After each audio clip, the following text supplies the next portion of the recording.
تابان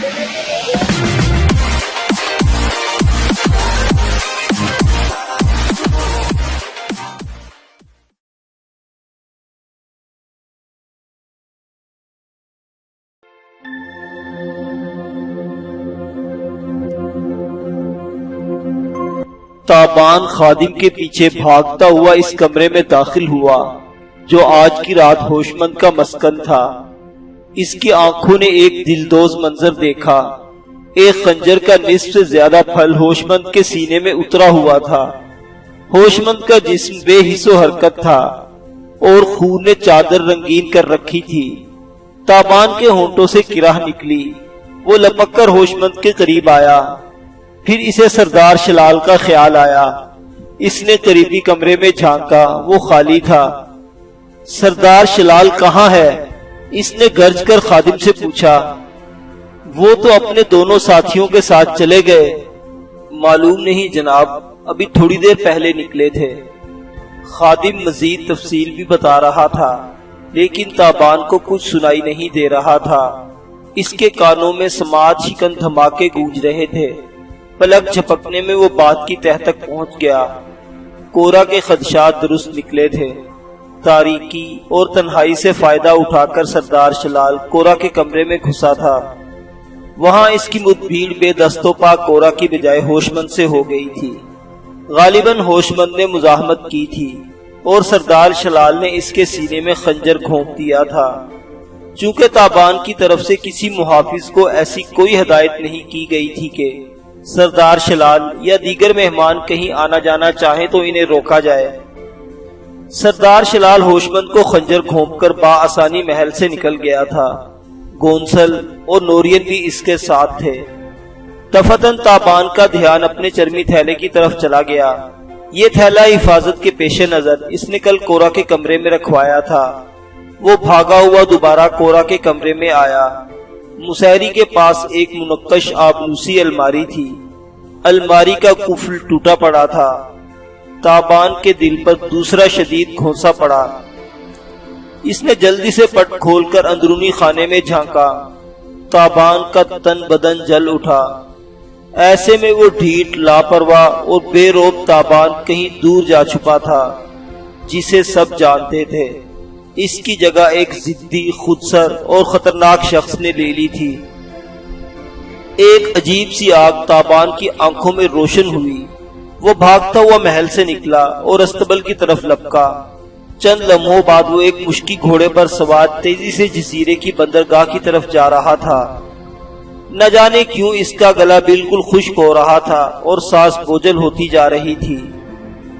سکوپیلاس خاصا بڑا جزیرہ تھا، لیکن ایسا وسیع و عریض بھی نہیں تھا کہ سردار شلال اور اس کے ساتھی یہاں تا دیر چھپ سکتے۔ یقینی بات تھی کہ وہ اس چرمی تھیلے کے ساتھ جلد از جلد یہاں سے نکلنے کی کوشش کریں گے۔ یہی وجہ تھی کہ تابان کا رخ ساحل کی طرف تھا۔ کھاڑی زیادہ دور نہیں تھی۔ وہ تھوڑی دیر میں وہاں پہنچ گیا۔ رات کا آخری پہر تھا۔ کھاڑی پر زیادہ بھیڑ نہیں تھی۔ چند ایک مچھیرے اپنی کشتیوں کو بادبان درست کر رہے تھے۔ بہت سویرے کام پر نکلنے والے سبزی فروش اور شیر فروش بھی کہیں کہیں دکھائی دے رہے تھے۔ تابان نے چاروں طرف نگاہ دوڑائی۔ سردار شلال وغیرہ کا کہیں سراغ نہیں ملا۔ یہ بھی بعید از قیاس تھا کہ وہ اس مختصر وقت میں کشتی ڈھونڈ کر یہاں سے نکل گئے ہوں۔ دوسرا امکان یہ تھا کہ وہ ابھی تک جزیرے میں ہی کہیں چھپے ہوئے ہوں۔ تابان کو پریشان پا کر ایک بربری ملا اس کے نزدیک آیا۔ تابان نے اس سے سردار وغیرہ کے بارے میں پوچھا۔ ملا کا جواب غور طلب تھا۔ اس نے کہا، ابھی تھوڑی دیر پہلے 3 گھڑ سوار یہاں پہنچے تھے۔ ان میں ایک لہیم شہیم تھا۔ اس کے چہرے پر بدنما زخم تھا۔ وہ تینوں بہت جلدی میں لگتے تھے۔ انہیں فوری طور پر ایک بڑی کشتی درکار تھی، مگر کوئی کشتی اس وقت تیار نہیں تھی۔ وہ مایوس ہو کر پرانی کھاڑی کی طرف چلے گئے۔ پرانی کھاڑی وہاں سے کم از کم 5 کوس کے فاصلے پر تھی۔ راستہ بھی ویران تھا اور اندیکھا تھا، لیکن تابان مزید تاخیر کا متحمل نہیں ہو سکتا تھا۔ اس نے اپنے سوکھے ہونٹوں پر زبان پھیری اور گھوڑے کو ایڑ لگائی۔ اور حد المکان رفتار سے پرانی کھاڑی کی طرف روانہ ہو گیا۔ معلوم نہیں کیوں لمحہ بلمحہ اس کی طبیعت بگڑتی جا رہی تھی۔ حلق سوکھ گیا تھا اور پیٹ میں درد کی لہر سی اٹھ رہی تھی، جیسے کوئی جانور تیز نوکیلے پنجوں سے اس کی آنتیں کھود رہا ہو۔ بے حد سخت جان تھا تابان، ورنہ درد جس تیزی سے بڑھ رہا تھا اب تک گھوڑے سے لڑک کر زمین پر آ گیا ہوتا۔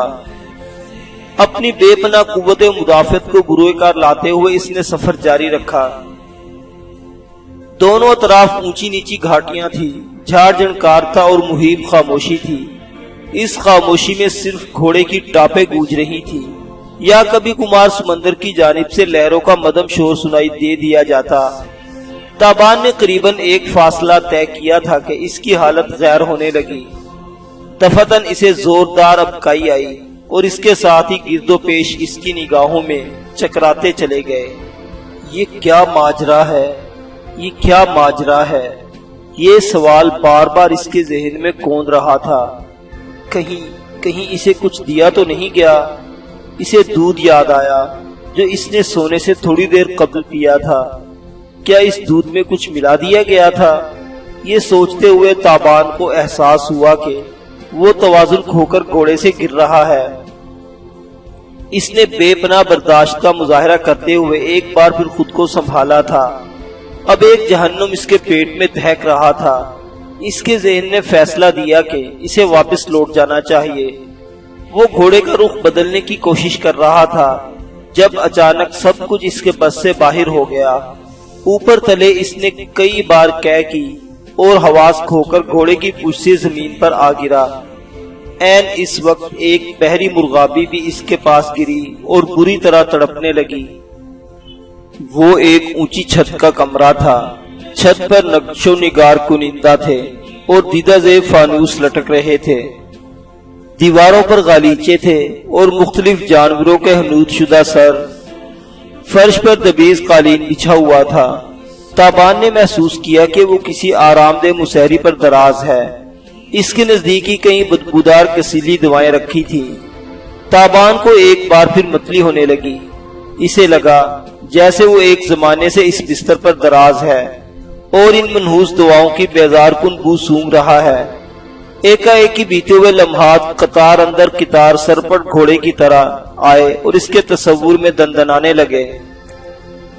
اسے یاد آیا کہ وہ ہوش مند کا خوچکا جسم اور خالی الماری دیکھنے کے بعد نیم دیوانہ ہو گیا تھا اور اندھا دھند سردار شلال کے تعاقب میں روانہ ہوا تھا۔ راستے میں اس کی طبیعت بگڑتی چلی گئی اور وہ کھاڑی سے تقریباً ایک کوس دور ایک ویران گھاٹی میں اوندے منہ گھوڑے سے گرا تھا۔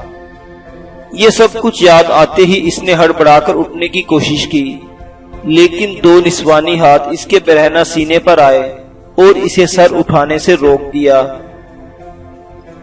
اس نے گردن گھما کر دیکھا، ایک نقاب پوش عورت اس کے سرہانے بیٹھی تھی۔ نقاب میں صرف اس کی آنکھیں دکھائی دے رہی تھی، لیکن تابان ان آنکھوں سے ہی عورت کے متعلق بہت سے اندازے لگانے میں کامیاب ہو گیا۔ وہ 25-26 برس کی ایک جوان سال عورت تھی، قبول صورت تھی، ایرانی تھی اور اس گھر کی ملازمہ یا کنیز تھی۔ میں کہاں ہوں؟ تابان نے کرا کر پوچھا۔ تم جزیرے کے ایک متمول ذمہ دار کی امان میں ہو۔ ہمارے آقا کا نام گونیش ہے۔ گونیش کا نام تابان کو کچھ جانا پہچانا لگا۔ اس نے ذہن پر زور دیا، لیکن بیمار جسم کے ساتھ ذہن بھی معوف ہو رہا تھا۔ اسے فوراً کوئی بات یاد نہیں آئی۔ جوان سال عورت نے بات جاری رکھتے ہوئے کہا، آقا علیہ صبح اپنے چند مہمانوں کے ساتھ مرغابی کی شکار پر نکلے ہوئے تھے۔ ایک گھاٹی میں انہوں نے تمہیں بے ہوش پڑے پایا۔ یہ دیوتاؤں کا کام ہے کہ تمہاری زندگی بچ گئی، ورنہ تمہاری حالت ایسی نہیں تھی۔ کیا ہوا تھا مجھے؟ یہ تو تم ہی بہتر بتا سکتے ہو۔ تمہاری حالت سے ظاہر تھا کہ تم نے زہر کھا لیا ہے یا کسی نے تمہیں دیا ہے۔ حکیم رستاب کا کہنا ہے کہ اگر چند لمحوں کی تاخیر مزید ہو جاتی تو تمہارا بچنا ممکن نہ تھا۔ یہ حکیم رستاب کون ہے؟ سکوپیلاس کا سب سے قابل موالد، شاہی خاندان کے افراد اور تمام بڑے امراء رؤسا اس کے دستے شفا کی قدردان ہیں۔ تمہاری زندگی تھی جو تمہیں آقا گونیش جیسا مددگار اور حکیم رستاب جیسا معالج ملا۔ تابان نے ایک بار پھر اٹھنے کی کوشش کی اور عورت کے خوبصورت ہاتھوں نے اسے دوبارہ روک دیا۔ نہیں، اس نے تنبیہ کی، تمہیں ابھی مکمل آرام کی ضرورت ہے۔ آقا کا حکم ہے کہ تمہیں بستر سے نہ اٹھنے دیا جائے۔ لیکن میرا جانا ضروری ہے، میں سپہ سالار کا مہمان ہوں اور کچھ لوگ سپہ سالار کے محل میں ایک شخص کو قتل کر کے فرار ہو رہے ہیں۔ انہوں نے کچھ قیمتی دستاویزات بھی چرائی ہیں۔ تم کب کی بات کر رہے ہو؟ عورت نے پوچھا۔ یہ کل رات ہی کی بات ہے، تابان نے جواب دیا۔ عورت نے ایک چادر تابان کے سینے تک کھینچی اور اطمینان سے بولی، شاید تمہیں معلوم نہیں، پچھلے 3 روز سے تم اس بستر پر موجود ہو اور ہم تمہاری تیمارداری کر رہے ہیں۔ عورت کے لہجے میں سچائی جھلک رہی تھی۔ تابان سناٹے میں رہ گیا۔ 3 روز گزر جانے کا مطلب تھا شلال مسروقہ دستاویزات کے ساتھ ایتھنز کے کرب و جوار میں پہنچ چکا ہوگا۔ ہوش مند کی آخری رسوم ادا ہوئے 2 یوم بیت چکے ہوں گے اور کورا نہ جانے کہاں کہاں بھٹکتی پھرتی ہوگی۔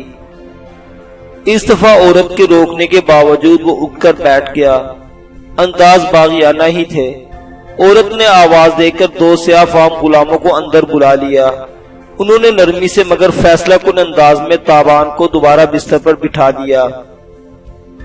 تابان نے کرا کر کہا، میں تمہارے آقا سے ملنا چاہتا ہوں۔ عورت بولی، بس وہ تشریف لاتے ہی ہوں گے، تمہیں زیادہ انتظار نہیں کرنا پڑے گا۔ عورت نے درست کہا تھا۔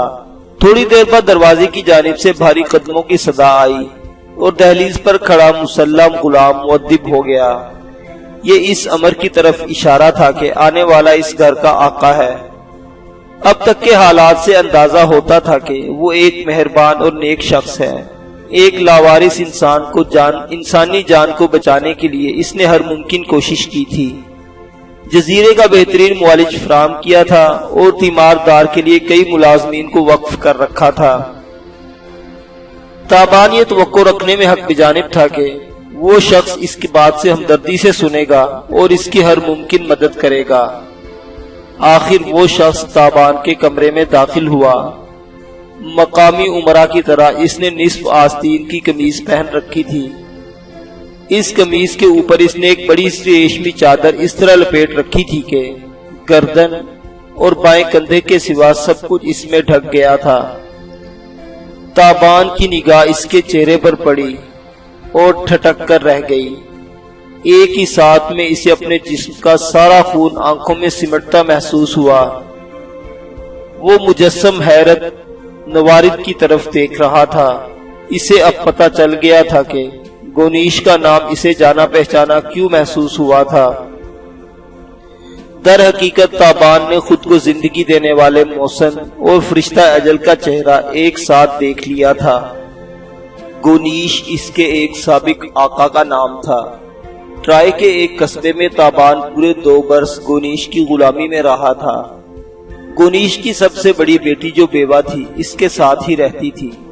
اس کا نام مارسیلا تھا۔ مارسیلا ایک خوبصورت لڑکی تھی۔ اس کا شوہر مقامی فوج میں عہدیدار تھا۔ 2 برس پہلے وہ یونانیوں کے ساتھ ایک بحری لڑائی میں ہلاک ہو گیا تھا۔ شوہر کی موت کے بعد مارسیلا باپ کے گھر آ گئی تھی۔ یہاں دھیرے دھیرے اور غیر محسوس طور پر وہ تابان میں دلچسپی لینے لگی۔ تابان کو دیکھ کر مارسیلا کی آنکھوں میں ایک بے نام جذبے کی جوت جل اٹھی۔ وہ ہیلے بہانوں سے اسے اپنے پاس بلاتی، اس کی باتیں سنتی اور اسے دیکھ کر اپنے دکھ درد بیان کرتی، لیکن اظہار تمنا کا موقع کبھی نہ آیا۔ مارسیلا کے گرد رسم و رواج کے پہرے تھے اور وہ حسب نسب اور محترم رشتوں کی اونچی دیوار میں گھری ہوئی تھی۔ وہ دریا کے 2 کناروں کی طرح ایک دوسرے سے بہت دور تھے، بہت ہی دور۔ مارسیلا جانتی تھی اس جذباتی تعلق کو ایک حد میں رہنا چاہیے، ورنہ ان دونوں پر عذاب نازل ہوگا۔ وہ ذلت و رسوائی کی آگ میں جل کر بھسم ہو جائیں گے۔ قریباً 2 برس اسی طرح بیت گئے۔ پھر ایک شب تیرگی کی چادر میں لپٹی ہوئی مارسلا اس سنگلاخ کوٹھری میں پہنچی جہاں تابان کو مقید کیا جاتا تھا۔ تابان اسے اپنے سامنے پا کر ششدر رہ گیا۔ مارسلا نے اسے بتایا کہ اس کی دوسری شادی کی جا رہی ہے۔ اس شادی کے انتظامات کے لیے اس کے والد نے اپنی کچھ کشتیاں اور غلام ایک یونانی جہاز راہ کو بیچنے کا فیصلہ کیا ہے۔ فروخت ہونے والے غلاموں میں تابان کا نام بھی شامل ہے۔ تابان نے کہا، اس سے کیا فرق پڑتا ہے؟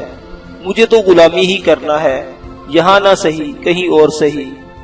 مارسلا نے فیصلہ کن لہجے میں کہا، لیکن میں ایسا نہیں ہونے دوں گی۔ تمہیں معلوم نہیں، وہ جہاز راہ تمہیں گلی کا غلام بنائے گا۔ جہاز کے تنگ و تاریک تہ خانے میں پابند زنجیر کیا جائے گا اور پھر تمہاری ساری زندگی اسی تہ خانے میں چپو چلاتے اور کوڑے کھاتے بیت جائے گی۔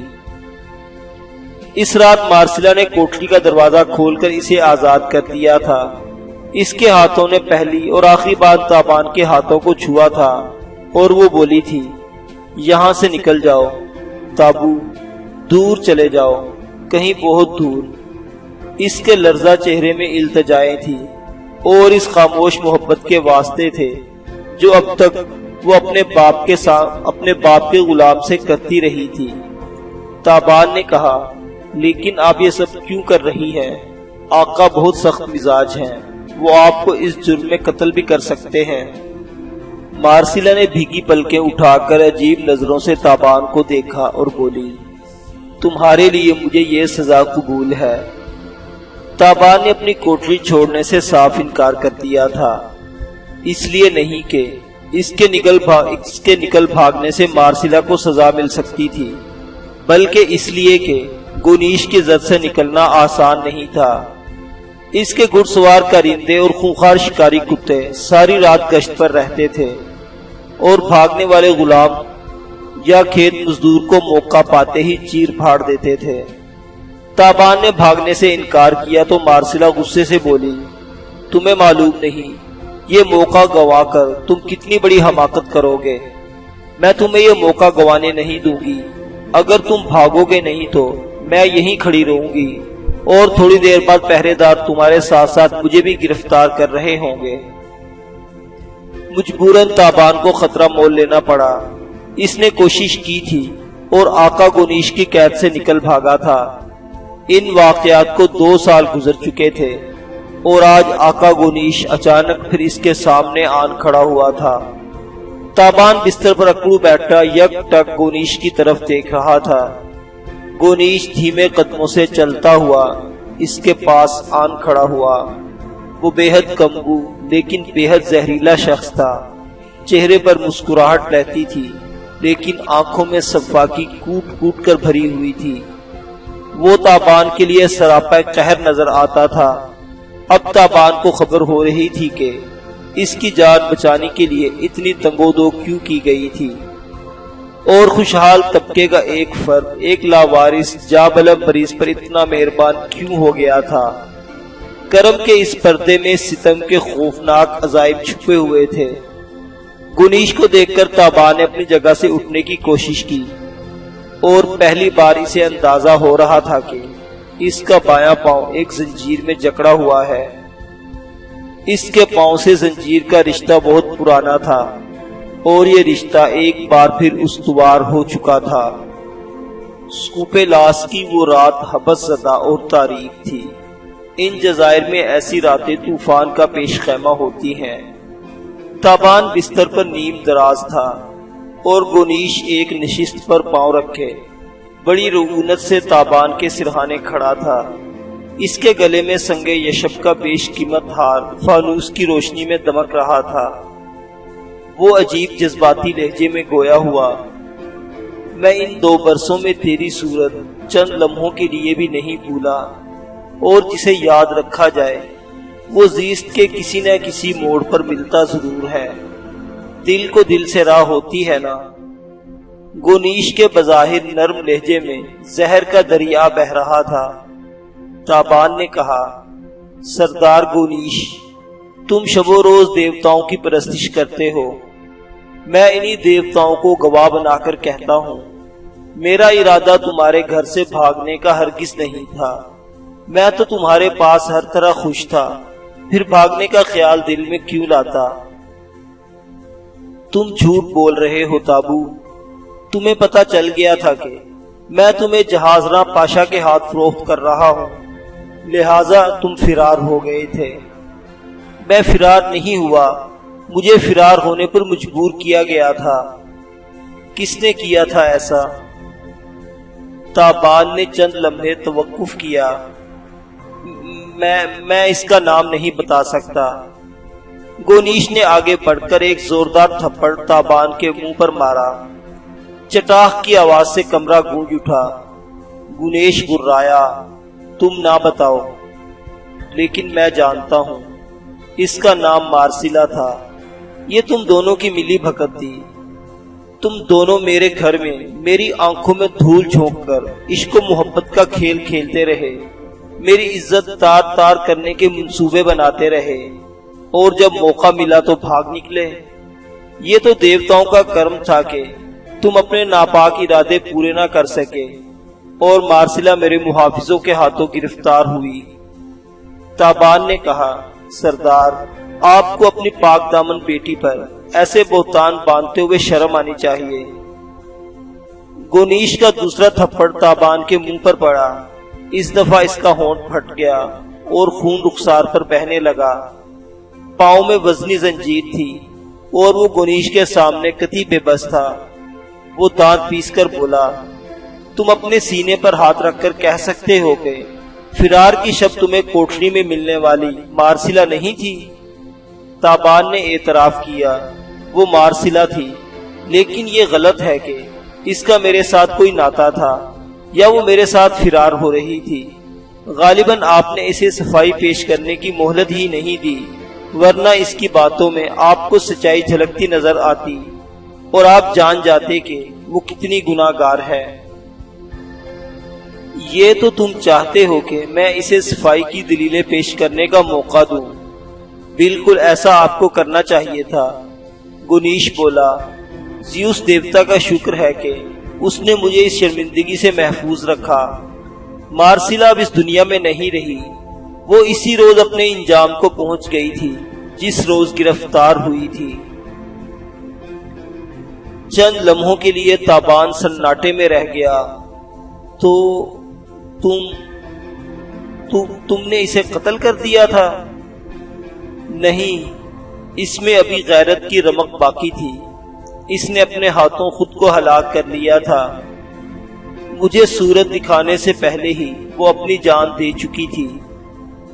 یہ اطلاع تابان کے لیے غم انگیز تھی۔ وہ کچھ دیر خاموش رہا، پھر گہری سانس لے کر بولا، سردار، اگر واقعی وہ خودکشی کر چکی ہے تو یہ مت سمجھنا کہ وہ گناہ گار تھی۔ وہ شبنم کے قطروں کی مانند صاف شفاف تھی۔ ممکن ہے اس کے دل میں میرے لیے چاہت ہو، لیکن اس کا ذکر کبھی اس کی زبان پر نہیں آیا، اور جہاں تک میری بات ہے، میں نے کبھی اسے اس نظر سے دیکھا ہی نہیں تھا۔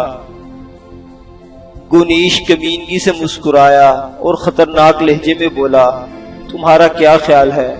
میں تمہارے جھوٹ پر یقین کر لوں گا؟ ہرگز نہیں، ہرگز نہیں۔ تم نے کسی معمولی آدمی کی عزت پر ہاتھ نہیں ڈالا۔ تم نے گونیش کی بیٹی کو اس سے جدا کیا ہے۔ میں تمہیں بڑی یادگار موت دوں گا، ہاں، یہ میرا وعدہ ہے۔ تمہاری موت بے مثال ہوگی۔ گونیش کے لہجے میں عجیب دیوانگی تھی۔ ذمہ دار ہونے کے باوجود وہ پڑھا لکھا تھا۔ اس کے علاوہ ایک بے حد ذہین اور باتدبیر شخص بھی تھا۔ تابان کو اس کی ذہانت کا اعتراف تھا۔ گونیش کی 2 سالہ غلامی کے دوران تابان نے کبھی خیال نہیں کیا کہ وہ گونیش کو آسانی سے چکمہ دے کر نکل سکتا ہے، اور نہ ہی وہ اب اس خوش فہمی میں مبتلا تھا۔ لیکن گونیش کی باتیں اسے بے حد بری لگ رہی تھی، اور اس کے اندر وہ حس بیدار ہو رہی تھی جو اسے انہونے کاموں پر اکساتی ہے، اور وہ اپنے ارد گرد چنی ہوئی دیواروں کو توڑنے کے لیے بے قرار ہو جاتا تھا۔ در حقیقت تابان کی زندگی کا محور ہی یہی تھا، پکڑے جانا اور فرار ہونا۔ شروع میں وہ آزاد رہنے اور اپنی جان بچانے کے لیے بھاگتا تھا، مگر اب یہ اس کا مشغلہ بن چکا تھا۔ زنجیریں پہنانے والے آقاؤں کو اذیت ناک صورتحال سے دوچار کرنا اور ان کی تمام تر فراست کو ناکام کر کے بھاگنا، یہ عمل وہ ان گنت مرتبہ دہرا چکا تھا اور اب بھی دہرانے کو تیار رہتا تھا۔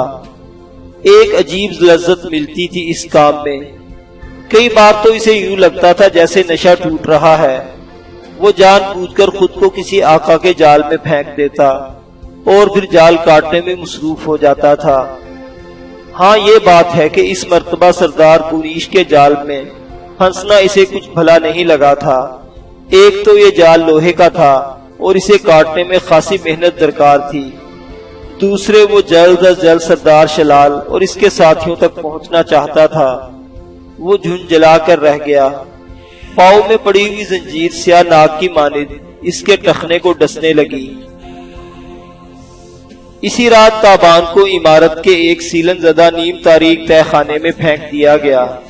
تہ خانے میں سیڑھیاں نہیں تھی، لہٰذا اسے ایک روزن نما جگہ سے اندر دھکیل دیا گیا۔ وہ پختہ فرش پر پیٹھ کے بل گرا۔ اس کے بعد دو سیاہ فام ملازم روزن سے لٹک کر اندر آئے اور انہوں نے تابان کی گردن کی آہنی کڑے میں کسنے کے بعد اس کے دونوں ہاتھ کھول دیے۔ یہ آہنی کڑا ایک زنجیر کے ذریعے تہ خانے کے فرش سے منسلک تھا۔ زنجیر کی لمبائی صرف اتنی تھی کہ تابان سر جھکا کر بمشکل بیٹھ سکتا تھا۔ آثار سے اندازہ ہوتا تھا کہ یہ کڑا 2-3 دن پہلے خاص طور پر تابان کے لیے ہی نصب کیا گیا ہے۔ تہ خانے میں آنے جانے کا واحد راستہ یعنی چھت کا روزن اس آہنی کڑے کے عین اوپر تھا۔ روزن کی موٹی سلاخوں کو ایک جنگلے کے ذریعے بند کر دیا گیا تھا۔ روزن بند ہو چکا تھا۔ بلندی پر گونیش کی صورت نظر آئی۔ وہ مضحکہ خیز نظروں سے تابان کے نیم برہنہ جسم کو گھور رہا تھا۔ مسکرا کر بولا، نکل بھاگنے میں تمہاری بہت شہرت سنی ہے، اگر ماں کا دودھ پیا ہے تو یہاں سے بھاگنا۔ ایسے فکرے سن کر تابان کے تن بدن میں آگ سی بھڑک اٹھتی تھی اور وہ کچھ کر دکھانے کے لیے بے قرار ہو جاتا تھا۔ اس نے تاؤ دلانے والی لاپرواہی سے گونیش کو دیکھا اور سر کے نیچے بازو کا تکیہ بنا کر دراز ہو گیا۔ گونیش کچھ دیر اسے گھورنے کے بعد روزن سے ہٹ گیا۔ تابان نے چاروں طرف دیکھا۔ گونیش کا دعویٰ کچھ ایسا غلط بھی نہ تھا۔ یہ تہ خانہ ہر لحاظ سے ایک پختہ قبر تھا، جس میں انسان کی ہڈیاں تو گل سکتی تھیں، وہ باہر نہیں نکل سکتا تھا۔ تابان نے سر جھٹک کر اپنے خیالات کا رخ بدلا اور ان حالات کے بارے میں سوچنے لگا جو اسے پیش آ چکے تھے۔ یقینی بات تھی کہ زہر اس دودھ میں ملایا گیا تھا جو تابان اور ہوشمند نے رات سونے سے قبل پیا تھا، اور یہ زہر ملانے والا شلال تھا یا اس کا کوئی ساتھی۔ اندازہ ہوتا تھا کہ یہ لوگ کسی طرح چرمی تھیلے اور اس میں موجود دستاویزات سے آگاہ ہو چکے تھے۔ دستاویزات دیکھنے کے بعد شلال کی نیت میں فطور آ گیا تھا۔ وہ اس مہم کی ساری کارکردگی اپنے کھاتے میں ڈالنا چاہتا تھا۔ اس نے چرمی تھیلا اڑا لیا اور واپس مقدونیہ روانہ ہونے سے پہلے ہوشمند اور تابان کی موت کا انتظام بھی کر دیا تھا۔ عین ممکن تھا کہ وہ اب تک اپنے ساتھیوں کے ساتھ مقدونیہ پہنچ چکا ہو اور سکندر کی بارگاہ میں کھڑا اپنی کامیابی کی جھوٹی سچی کہانی سنا رہا ہو۔ تابان کو شلال کی فریب دہی کا دکھ تو تھا، لیکن اس سے زیادہ فکر کورا کی تھی۔ ہوشمند کی موت اور تابان کی روپوشی کے بعد وہ سکوپیلاس میں تنہا رہ گئی تھی۔ درست ہے کہ وہ سپہ سالار کی پناہ میں تھی، مگر بے سہارا خوبرو لڑکی کے ساتھ کہیں بھی کوئی سانحہ پیش آ سکتا تھا، اور اگر شلال وغیرہ کے بارے میں تابان کا اندازہ غلط تھا اور وہ مقدونیہ روانہ ہونے کی بجائے ابھی تک سکوپیلاس ہی میں تھے، تو کورا کے لیے مزید خطرات موجود تھے۔ شلال جیسے بدباطن سے کوئی بھی بری توقع رکھی جا سکتی تھی۔ اس کے چہرے کا داغ اس کے دل کا داغ بن چکا تھا، اور وہ اس داغ کی قیمت ہر صورت کورا کے جسم سے وصول کرنا چاہتا تھا۔ تابان تا دیر اپنے خیالوں میں غرق رہا۔ دفتن اسے چھت کے روزن میں ایک چہرہ نظر آیا۔ یہ کسی خوبصورت کنیز کا چہرہ تھا۔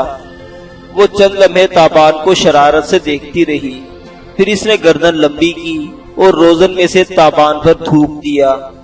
تھوک تابان کے چہرے پر پڑا اور وہ دانت پیس کر رہ گیا۔ کنیز آگے چلی گئی تو ایک دوسرا چہرہ نظر آیا۔ یہ بھی ایک نوجوان خادمہ تھی۔ اس نے مسکرا کر تابان کو دیکھا اور تھوک کر آگے بڑھ گئی۔ اب ایک اور خوبصورت نسوانی چہرہ دکھائی دیا۔ تابان پر انکشاف ہوا کہ روزن سے باہر عورتوں اور لڑکیوں کی قطار لگی ہے اور ان میں سے ہر ایک اس روزن میں سے تابان پر تھوکنے کا ارادہ رکھتی ہے۔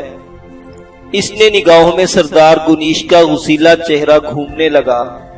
وہ کینہ پرور شخص انتقام کی شدت میں نیم پاگل ہو رہا تھا۔ یہ اوچھی حرکت اسی پاگل پن کا غماز تھی۔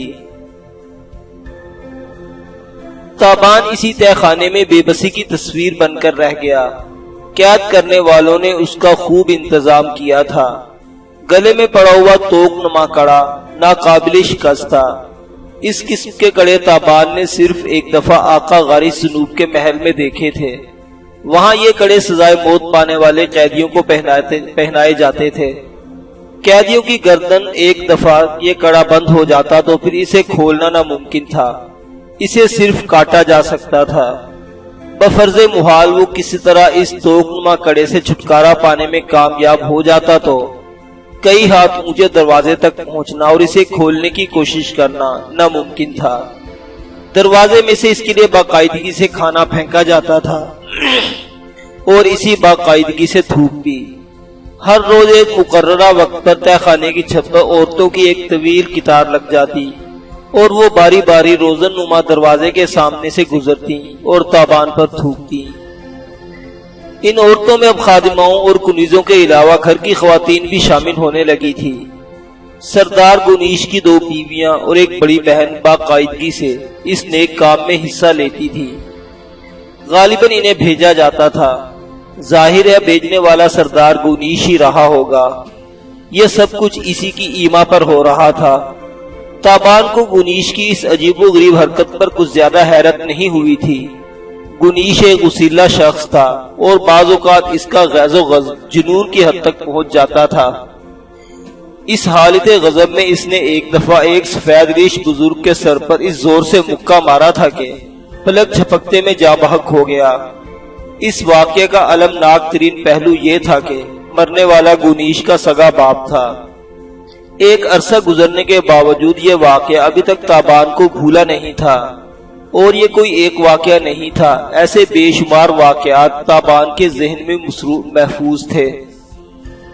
ایک روز جب بہت سے حسین چہرے تابان پر تھوک کر جا چکے تھے اور وہ ہوش مند اور کورا کی یاد میں گمسم پڑا تھا، روزن میں گنیش کی صورت نظر آئی۔ گنیش کی آواز سن کر تابان نے گھٹنوں سے سر اٹھایا۔ گنیش اس کی آنکھوں میں جھانک کر حقارت سے مسکرانے لگا۔ اس کی بھاری بھرکم آواز تہہ خانے میں گونجی۔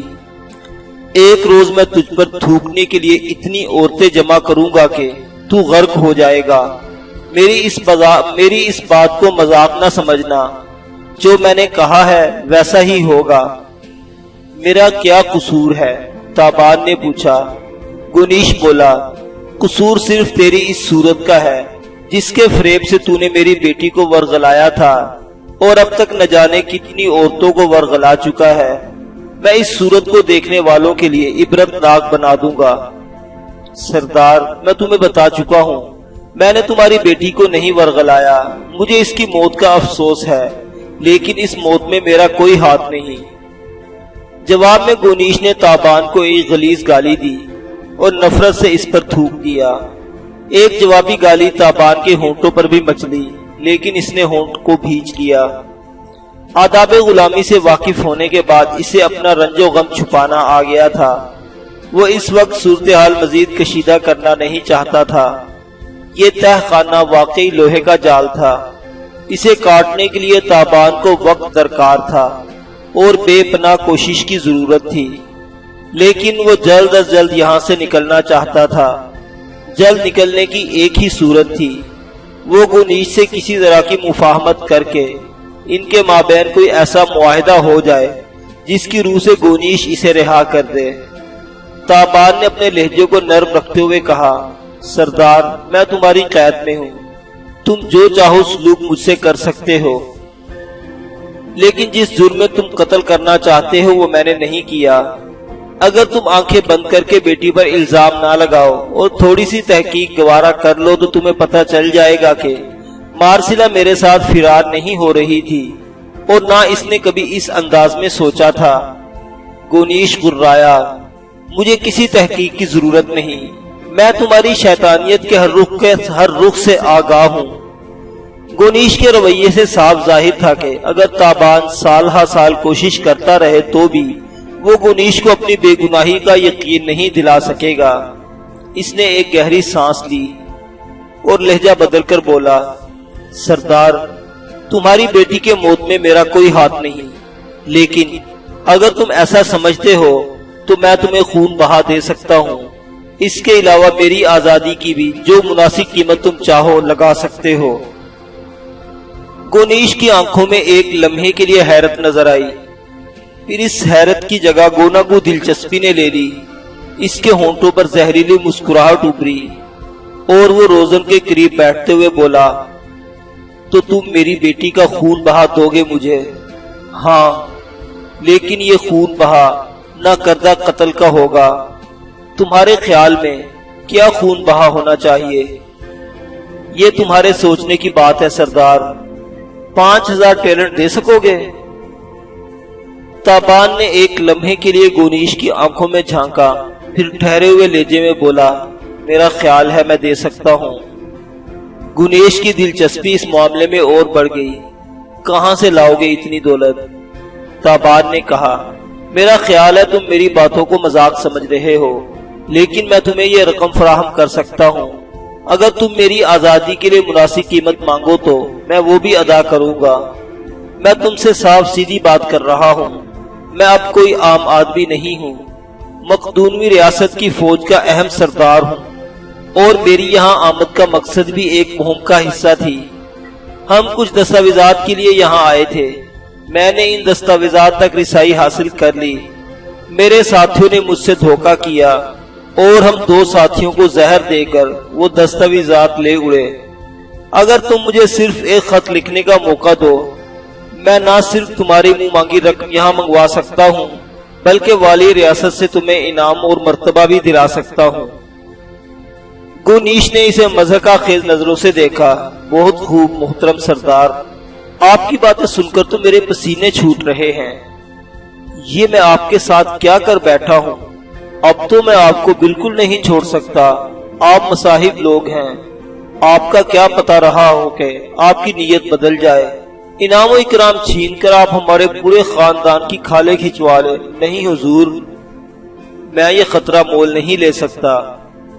تابان نے کہا، سردار تم میری باتوں پر یقین نہیں کر رہے، اس بے یقینی کے سبب ہم دونوں گھاٹے میں رہیں گے۔ گونیش کا چہرہ لال بھبوکا ہو گیا۔ اس نے تابان کو ایک کری گالی سے نوازا اور زور سے تھوک کر بولا، بدبخت، تو مجھے دودھ پیتا بچہ سمجھتا ہے؟ میں تیرے جیسے فریب کار دیکھے ہیں، مجھے یقین نہیں کہ تجھ جیسا خاندانی رذیل کسی شاہی دربار میں مرتبہ پا سکتا ہے، اور اگر کسی انہونی کے سبب ایسا ہو بھی چکا ہے تو میں 1,00,000 مرتبہ لعنت بھیجتا ہوں تیری پیشکش پر۔ میرے پاس سونے چاندی کی کمی نہیں، اگر تجھے ایک رات اس قید خانے سے نکلنے کے عوض مجھے دولت کا انبار بھی ملے تو میں ٹھوکر سے اڑا دوں گا۔ یاد رکھ تیری موت اسی تہہ خانے میں ہوگی اور نفرت کے سیلاب میں ڈوب کر ہوگی۔ وہ تابان کو شعلہ بار نظروں سے دیکھتا ہوا اٹھا اور پاؤں پٹکتا ہوا روزن سے دور چلا گیا۔